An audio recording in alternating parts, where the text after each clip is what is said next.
Prestasi dua adik Aurel Hermansyah, Arsy dan Amora jadi sorotan. Bakat menyanyi yang dimiliki Arsy Hermansyah dan Amora Lemos kian terlihat. Bahkan, Putri Ashanty dan Krisdayanti digadang-gadang akan menjadi next diva. Prestasi ini membuktikan jika Arsy dan Amora pantas menjadi seorang diva. Kabar bahagia kembali datang dari keluarga besar Krisdayanti dan Ashanty lantaran prestasi yang baru diraih oleh Amora Lemos dan Arsy Hermansyah.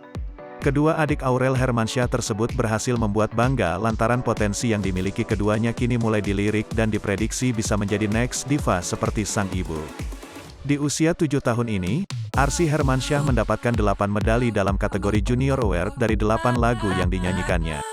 Selain itu, Arsy Hermansyah juga menjadi juara umum kategori umur 5-10 tahun dengan 6 genre lagu yang dibawakan di WCOPA. Setelah Arsy Hermansyah berhasil pukau para juri di WCOPA dan masuk semifinal, anak Ashanty akan dikontrak oleh produser Amerika. Kini giliran Krisdayanti yang menyampaikan kabar membanggakan dari putrinya dan Raul Lemos yakni Amora Lemos. Mewarisi darah seorang diva dari sang ibu, Krisdayanti menyampaikan bahwa kini putrinya itu telah dikontrak oleh label rekaman yang juga menaungi artis kelas dunia seperti Adele dan Madison Beer.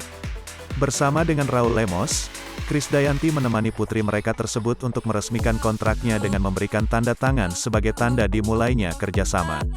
Tak heran di usia keduanya yang terbilang masih begitu muda, Arsy dan Amora diprediksi akan menjadi next diva seperti Krisdayanti dan Ashanty.